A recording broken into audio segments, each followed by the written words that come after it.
Assalamualaikum warahmatullahi wabarakatuh. Waalaikumsalam warahmatullahi wabarakatuh.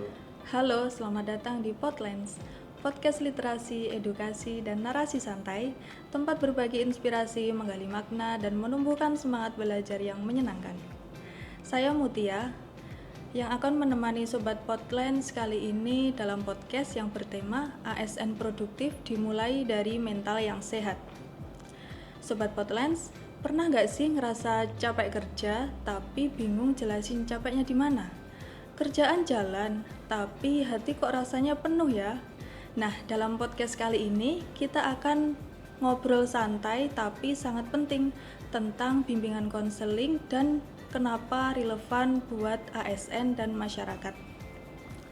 Saya sudah bersama Bapak Dr. Agus Ahmadi MPD, seorang Widyaiswara Balai Diklat Keagamaan Surabaya dan pengajar MOOC Pintar Kemenak.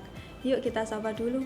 Assalamualaikum Bapak. Waalaikumsalam warahmatullahi wabarakatuh, Mbak Mutia. Sehat ya Pak? Alhamdulillah sehat walafiat. Alhamdulillah. Jasmani dan rohani. Alhamdulillah. Baik, selama ini bimbingan konseling sering dikaitkan hanya urusannya siswa di sekolah saja. Sebenarnya bimbingan konseling itu apakah sesempit itu, Pak? Ya, terima kasih Mbak Mutia. Ini pertanyaan yang mendasar sekali. Bahwa awalnya bimbingan dan konseling itu guidance and counseling untuk anak-anak yang punya masalah di sekolahan gitu ya. Sehingga basisnya dulu itu ada ilmu psikologi jiwa dan ada pendidikannya. Sehingga dulu namanya memang psikologi pendidikan dan bimbingan. Nah, karena ada pendidikannya maka orang berkonotasi bahwa BK itu untuk sekolah siswa gitu. Itu betul dan memang ada lembaga resmi yang diakui oleh pemerintah dan itu tidak hanya di Indonesia dimanapun bahwa lembaga pendidikan, Kementerian Pendidikan itu harus mengadakan layanan bimbingan dan konseling gitu ya. Dalam tahap perkembangan berikutnya seorang anak kan tidak mandek di sekolahan saja. Iya betul Pak. Ya kan setelah sekolah Mbak Mutia kemana? Kuliah. Ya, kuliah. Setelah kuliah kerja. Setelah kerja nikah gitu ya. Betul. Setelah nikah walaupun belum nanti tua ya. Ya. Setelah itu tua gitu ya. Setelah tua juga pensiun gitu ya. Betul, gitu. Pak. Apakah di situ ada sesuatu yang mengganjal yang menjadi masalah? Tentu ada. Tentu banyak Pak. Karena ada itu berarti bimbingan dan konseling tidak berhenti di sekolah saja. Iya betul Pak. Pada saat di kuliah, adakah masalah? Ada Pak. Ada. Maka pada saat itu juga layanan bimbingan dan konseling menyertai agar mereka yang di kampus, mahasiswa-mahasiswa itu juga bisa menyelesaikan masalahnya. Itu. Lah, setelah itu ternyata mereka sudah mulai pacaran gitu misalnya ya. Lalu muncul masalah pada saat pacaran. Setelah pacaran ternyata mereka nikah dan ada lagi masalah gitu. Masalah dalam kehidupan berkeluarganya, pernikahannya. Apakah perlu ada bimbingan? Adakah konseling? Maka perlu juga terus berkelanjutan bahkan sampai orang itu tidak pernah sebetulnya selesai dengan masalah gitu. Itu. Baik Pak, berarti bimbingan konseling ini sangat luas ya Pak? Iya, sangat luas mengikuti luasnya kehidupan gitu ya. Jika ditarik ke kehidupannya orang dewasa nih Pak, terutama ASN, apakah masih relevan Pak? Oh ya, karena ASN itu bagian dari proses yang berkelanjutan setelah dia kuliah, dia menentukan pilihan karir gitu ya. Dan salah satu karirnya itu ASN. Apakah di sana ada masalah? Sama. Cuma berbeda core-nya gitu ya, berbeda inti masalahnya. Kalau di sekolahan dia lebih kepada bagaimana dia belajar, bagaimana dia bersosialisasi dengan teman sejawatnya, bagaimana dia menghadapi gejolak. Misalnya anak-anak itu ada perasaan tertentu gitu, ada yang minder dan seterusnya, lalu bagaimana mengatasi itu gitu. Nah, di sekolahan mungkin ranahnya hanya masalah belajar, sosial, pribadi dan memulai memilih karir Nah, tapi kalau di ASN dia sudah selesai itu, dia sudah punya pilihan karir. Nah, tapi pada saat memilih atau punya karir pun ternyata dia juga punya masalah. Misalnya Mbak Mutia bersama dengan temannya ternyata ada stres kerja misalnya. Ada tuntutan kerja, saya sebenarnya tidak semangat, saya tidak mampu, saya kurang merasa pede dengan pekerjaan itu. Maka itu adalah bagian dari ASN, masalah-masalah dalam kehidupan ASN. Itu. Baik, banyak nih Pak ASN yang terlihat baik-baik saja di luar, tapi sebenarnya memendam masalah Pak. Apakah kondisi seperti itu umum Pak? Iya, begini. Bahwa mengapa seorang ASN itu harus berpenampilan atau menampilkan diri menjadi perfect dan seterusnya itu karena memang ada semacam misalnya Mbak Mutia masuk menjadi ASN sudah ada semacam rambu-rambu bahwa standar ASN itu harus prima. Iya betul. Harus punya penampilan dengan penampilan yang spesifik, tidak boleh lemot dan seterusnya, harus smart dan seterusnya itu. Tapi pertanyaannya, apakah betul dia itu sebetulnya betul-betul tidak lemot atau sebetulnya dia itu hanya menampilkan saja? Maka banyak kemungkinan ASN itu sebetulnya juga menghadapi masalah, gitu. menghadapi kesulitan, tapi karena tuntutan profesionalisme dia harus menampilkan yang seakan-akan terbaik. Iya. Padahal sebetulnya dia sendiri terjadi masalah-masalah gitu. Karena itu kalau kita melihat bimbingan dan konseling, maka harus kita cegah jangan sampai ada ASN yang kelelahan emosionalnya gitu ya. Iya. Dia harus menampilkan seakan-akan memuaskan semua orang, tapi dia sendiri sebetulnya terbebani dengan beban emosional. Iya. Itu kan tidak baik. Iya, nggak baik. Jangka pendeknya dia memendam kebencian gitu ya, ketidakbahagiaan gitu. Jangka panjangnya bisa sakit dan seterusnya. Iya, berbahaya ya Pak. Berbahaya gitu ya. Hakikatnya orang itu kan pengen puas diri dan juga orang lain juga puas. Iya, betul. Bahagia diri, orang lain juga terlayani sebagai masyarakat yang mendambakan ASN yang memiliki profesional gitu. Menurut Bapak, tekanan kerja ASN itu paling sering datang dari mana Pak? Iya, terima kasih Mbak Mutia. Ternyata ASN juga merasakan ada tekanan ya. Iya Pak. Bila orang menyebut tekanan batin gitu ya. Ada juga misalnya tekanan kerja. Iya betul. Tekanan kerja itu bisa berawal dari pimpinan yang belum mengkomunikasikan dengan bagus terhadap apa-apa yang harus dilakukan oleh ASN. Bisa juga dari tuntutan masyarakat yang sangat besar bahwa ASN itu harus sempurna, layanannya harus smart, harus prima gitu misalnya gitu ya. Itu bisa menjadi sebuah tekanan gitu. Tapi yang kedua, secara internal itu manusia itu punya keterbatasan, punya masalah gitu. Pada saat seseorang itu punya masalah-masalah, maka masalah-masalah itu sudah menekan dirinya sendiri. Iya. Ya, masalah di rumah dengan istrinya, dengan suaminya, dengan anaknya itu sudah menjadi tekanan.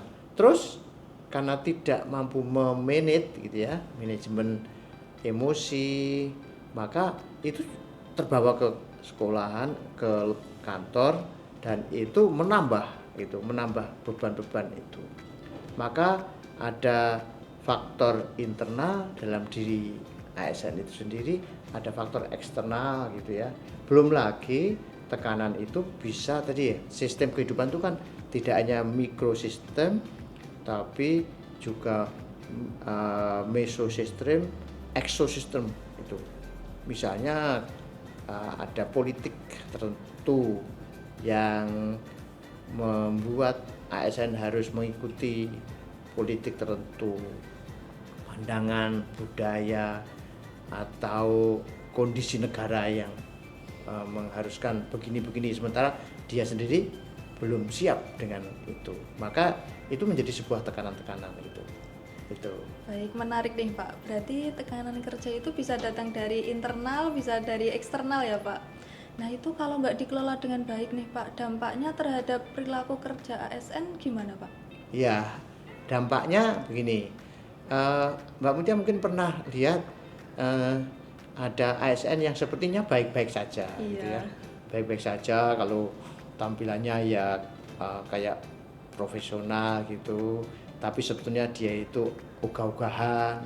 Kalau nanti di depan pimpinannya atau di komunitasnya sepertinya baik-baik gitu, disiplin dan sebagainya, tapi begitu keluar dia ngomong yang sakar PDW gitu ya, atau dia kerja ogah-ogahan asal yang penting selesai, tidak berkualitas dan sebagainya. Itu ada yang burn out, ada yang bekerja tidak sesuai dengan harapan dan sebagainya. Itu semuanya terjadi karena tadi dia tidak mampu mengelola dirinya dengan sebaik-baiknya. Mengelola apa? Bisa mengelola emosionalnya karena dia kehilangan kompetensinya, bisa kehilangan jati diri atau makna hidupnya sebagai seorang ASN, sehingga dampaknya ya tadi dia menjadi seakan-akan profesional tapi sebetulnya dia tidak profesional, seakan-akan dia kerja tapi sebenarnya dia tidak kerja gitu, ogah-ogahan kerja gitu, bahkan kemungkinan dia menjadi beban dari organisasi itu dampak yang mungkin terjadi. Iya, baik Pak. Terkait perilaku kerja ASN ya Pak, seperti komunikasinya, etika, terus dalam melayani masyarakat, itu di mana peran bimbingan konseling bisa masuk Pak? Iya, disitulah kembali kepada istilah guidance and counseling gitu ya. Ada bimbingan dan ada counseling. Pada beberapa ASN yang punya potensi terjadinya tekanan, adanya inkompetensi gitu, atau bahkan misalnya melanggar standar-standar kerja dan sebagainya itu, maka sebelum itu dilakukan maka ada namanya bimbingan, guidance ya, membimbing mereka dengan sosialisasi, dengan pelatihan, dengan workshop dan seterusnya, agar mereka itu secara emosional, secara spiritual, secara prosedural dia tahu betul apa yang dituntut oleh negara atau oleh masyarakat terhadap ASN itu. Tapi ternyata kan ada juga yang sudah jadi ASN, ternyata juga dia menghadapi sebuah masalah. Iya, gitu ya. betul Pak. Tadi bahasanya tidak disiplin, dia menyebutnya kerjanya tidak Beretika. Nah, misalnya begitu. Lalu apa yang harus dilakukan? Disitulah yang kedua, counseling. Counseling itu sebuah proses yang gampangannya seperti ini. Pimpinan kah atau siapa yang ditugasi oleh pimpinan yang mengajak berbicara gitu ya. Bahkan dulu itu muncul namanya wawan wuruk gitu. Wawan wuruk itu kan kayak wawancara gitu. Tapi ini untuk menggali. Ngapa Mas kok kamu kok tidak masuk kerja misalnya, mengapa Mas pekerjaanmu kok tidak beres, lalu diungkap gitu, Pak saya ini kalau mau kerja itu saya harus ngurusi istri saya yang sakit misalnya gitu ya, maka mulai disitulah proses mengidentifikasi lalu memberikan solusi. Nah proses yang pertama itu mencegah, lalu yang kedua tadi kalau sudah terjadi betul masalah kita tidak hanya menyalahkan, menghukum gitu, tapi mencoba memberikan konseling gitu. Nah, konseling itu bisa ditangani oleh sejawatnya yang dipercaya atau atasannya, pimpinannya yang ada, sehingga nanti bisa terurai masalahnya. Karena hakikatnya orang itu kan tidak, atau ASN itu kan tidak ada yang sebenarnya punya niat saya pengen jelek gitu kan, iya, tidak ada. Betul, Pak. Atau saya ingin punya masalah itu ya. Semuanya itu orang itu sebenarnya hakikatnya positif gitu ya, positif. Lalu ada masalah gitu ya. Karena ada masalah, tugasnya bagaimana menangani membantu mengurangi menyelesaikan masalah dari ASN itu ya, tanpa harus memarahi dulu, menghukum dulu. Wah, itu betul, tidak. Pak. Tapi pendekatan bimbingan dan konseling itu memadukan pendekatan humanistik, pendekatan behavioristik, positivistik gitu terhadap ASN gitu. Sehingga tidak ada yang harus ini tembak di tempat gitu ya. Ini dibina atau dibinasakan ya, tidak ya. Semuanya diselesaikan dengan mengungkap mengapa ya kok ASN tadi itu kok lemot kerjanya, mengapa kok tidak kompeten, nah, mengapa kok dia sering tidak berkualitas layanannya, mengapa kok mengecewakan gitu ya, mengapa dan banyak hal-hal gitu ya, itu ya, mengapa ini kok malah undur diri dari tugas dari tim kerja itu tidak langsung disalahkan, tapi diurai dulu dengan jadi layanan konsultasi boleh, konseling boleh gitu ya. Atau kalau kebetulan ASN itu karena di satu ruangan dengan temannya ternyata menghadapi sebuah konflik tapi tidak muncul ya, perlu ada mediasi, sehingga dengan mediasi itu kembalilah suasananya aman, nyaman dan seterusnya. Itu. Apakah sikap kerja yang kurang baik itu selalu bersumber dari disiplin atau justru karena emosional yang nggak pernah selesai, Pak? Bagus pertanyaannya, Mbak Mutia. Jadi kita harus melihat manusia itu secara utuh, gitu ya. Disiplin itu kan sesuatu yang di luar saja. Iya, di luar saja. Loh ini kok terlambat, ini kok begitu ya, itu kan di luar. Tapi kita harus tahu akar permasalahannya. Mengapa seorang itu kok terlambat, gitu ya? Betul. Mengapa kok tidak maksimal kerjanya, itu misalnya? Mengapa tidak melakukan seperti itu? Maka itu sebetulnya kita harus melihat manusia secara utuh, lalu kita lihat penyebab-penyebabnya, kita identifikasi itu. Karena sebetulnya manusia itu yang ditampilkan dengan yang di dalam itu seperti gunung es itu, ya. Gunung es itu yang muncul kan sedikit saja, tapi sebenarnya di luar, di dalam itu banyak sekali. Seorang ASN harus kita lihat secara utuh seperti itu, sehingga nanti penyelesaiannya tidak hanya parsial gitu. Kalau parsial nanti begini, kalau dia hanya dilihat ini kamu tidak disiplin itu, dia bisa saja kalau hanya itu saya nanti datang tepat tapi setelah itu tidur ya gitu ya, setelah itu saya tidak kerja gitu ya. Tapi kalau yang disentuh, yang diselesaikan itu adalah totalitas gitu, ternyata mengapa kok dia itu tidak disiplin, karena dia tidak mendapatkan kesempatan untuk berkarir. Ngapain saya harus aktif? Toh yang jadi nanti ya koncone gitu ya, yang menjadi tim ya paling ya orang yang disukai oleh pimpinan, itu kan faktor ya. Betul. Bisa juga karena tadi masalah-masalah keluarga ya, walaupun ASN harus bisa membedakan ya, membedakan ini antara urusan keluarga dan urusan, tapi kan tetap itu menjadi sebuah kesatuan. Bisa juga karena lingkungan kerja yang tidak kondusif, tidak nyaman, tidak aman. Maka tentu itu harus ada dipikirkan bagaimana menciptakan suasana aman, nyaman di kantor itu.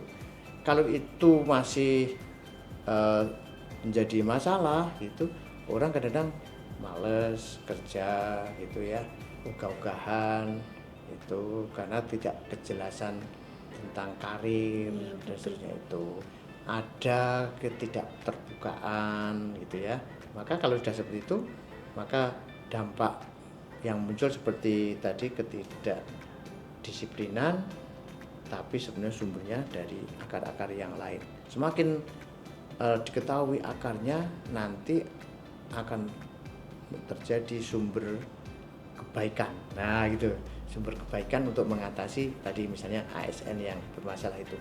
Karena hakikatnya ini kalau di sekolahan itu ya, di bimbingan dan konseling itu tidak ada anak yang salah itu. Yang ada itu adalah anak-anak yang bermasalah dalam proses perkembangannya. Kalau itu ditarik ke ASN kira gitu. ASN itu kan udah manusia pilihan ya, Iya. sudah diproses lewat pilihan.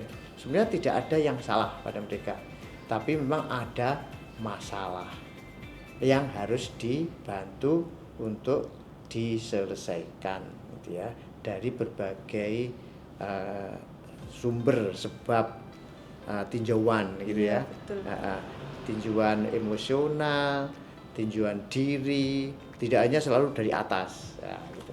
Itu kira-kira Mbak Tia. Ya, baik. Bisa nggak sih Pak, bimbingan konseling ini membantu ASN tetap profesional dan produktif tanpa harus memendam perasaan, Pak? Oh, bagus ya. Iya. Eh, tentu ini kembali kepada yang pertama, pada ASN sendiri harus punya begini, bahwa setiap manusia itu sebetulnya kan punya semangat untuk aktualisasi diri. Aktualisasi dirinya ASN itu apa? Tentu dia menjadi ASN yang profesional, yang kompeten. Kalau misalnya jabatan ya mau sampai puncak gitu ya, misalnya ya. Kalau itu profesi ya misalnya menjadi sampai widaiswara ahli utama gitu. Itu hakikatnya semua orang kan seperti itu. Jadi setiap manusia itu ada kecenderungan untuk mengaktualisasi dirinya sampai ke tingkat yang tertinggi gitu ya. Nah, sampai tingkat yang terbaik, yang tertinggi untuk dirinya itu sering ada masalah, ada tantangan itu ya, ada itu. Lalu bagaimana setiap ASN itu diberi kesempatan peluang agar dia bisa mencapai aktualisasi diri itu seoptimal mungkin gitu. Dalam konteks tadi, adakah tantangan-tantangan dan bagaimana ASN itu mampu menyelesaikan tantangan-tantangan yang ada itu bagaimana diminimalisir gitu ya, diminimalisir adanya kesulitan-kesulitan yang ada pada ASN itu sendiri, lalu bagaimana ASN bisa berkembang tanpa harus menghadapi tekanan-tekanan itu dalam kerja melaksanakan tugasnya, bagaimana itu bisa diminimalisir dengan menciptakan pertama adanya keterbukaan gitu ya, adanya kesempatan yang sama, adanya keadilan, adanya suasana yang aman, yang nyaman di lingkungan kerja gitu. Maka itu harus diciptakan gitu. Lalu siapa itu? Itu tentu itu tanggung jawab organisasional ya. Organisasional itu kalau di lembaga maka pimpinan itu wajib lah gitu ya, menciptakan suasana aman yang nyaman itu. Tapi secara pribadi personal maka ASN itu punya tanggung jawab juga mampu memanage emosinya, dirinya gitu sendiri. ya, memanage emosinya. Karena kalau dia sendiri sudah dianggap orang dewasa tapi tidak mampu mengelola emosinya, dia sendiri mungkin stres-stres sendiri gitu ya, maka itu tentu tidak baik. Lah pertanyaannya, kalau itu di level individual, maka pertama ada penguatan pada diri ASN itu agar dia mampu mengelola, memanage dirinya. Jadi secara personal individu itu ASN itu juga menjadi manusia yang harus mampu mengelola dirinya, manajemen emosional, bagaimana dia berada di tempat kerja menjadi seorang yang berakhlak. Kalau di kita ya, berakhlak itu berorientasi pada pelayanan, akuntabilitasnya tinggi dan seterusnya itu. Tapi secara personal dia juga harus mampu menyelesaikan masalah-masalah, misalnya konflik kecil-kecilan dengan temannya, bagaimana berkomunikasi dengan pimpinannya, bagaimana dia sebelum kerja dan setelah berangkat ke kantor itu mampu menyelesaikan antara ini mana masalah pribadi dan masalah kantor, tidak dicampur aduk dan sebagainya. Nah, untuk itu semuanya maka tentu harus ada bisa sosialisasi, bisa pembinaan, bisa pelatihan, bagaimana manajemen emosional itu.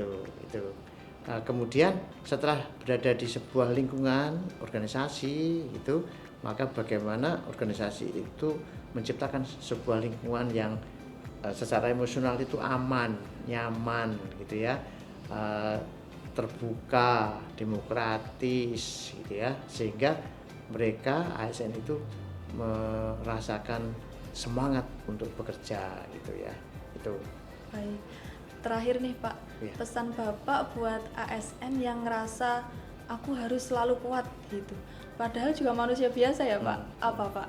Ya, itu sebuah pilihan. Orang bisa mengatakan saya kuat, gitu ya. Tapi sebetulnya orang ASN itu juga harus melihat dirinya. Semua orang itu punya keterbatasan, itu. Karena kalau keterbatasan itu tidak difahami, dan keterbatasan itu manusiawi.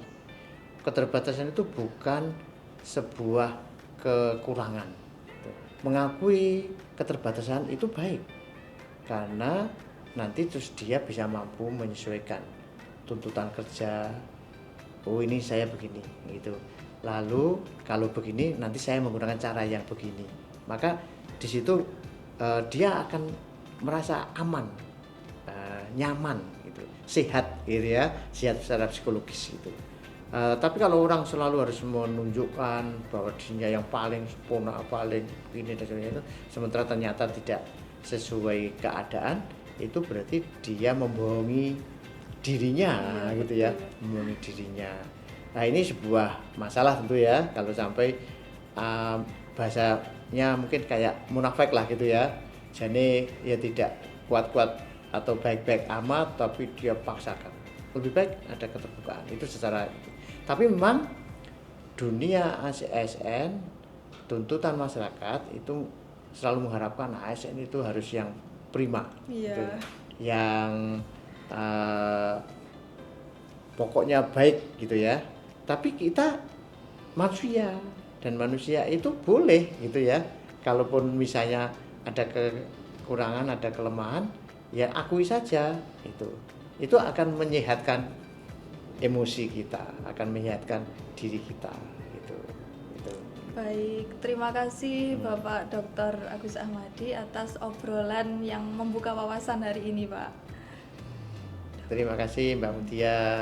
Mudah-mudahan manajemen diri dan manajemen ASN akan menyatu menjadi sebuah sarana untuk menciptakan layanan ASN yang semakin berakhlak, menjadi prima dan bermanfaat untuk masyarakat. Amin.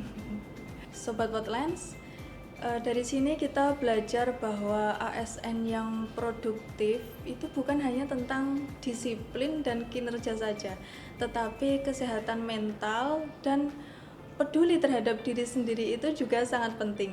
Semoga obrolan ini menjadi pengingat bahwa capek itu wajar dan minta bantuan itu bukan kelemahan, dan bimbingan konseling menjadi bagian dari upaya untuk menjadikan ASN yang lebih produktif dan tentunya manusiawi. Sobat Podlens, terima kasih telah menyimak podcast kali ini. Sampai jumpa di podcast selanjutnya. Wassalamualaikum warahmatullahi wabarakatuh. Waalaikumsalam warahmatullahi wabarakatuh.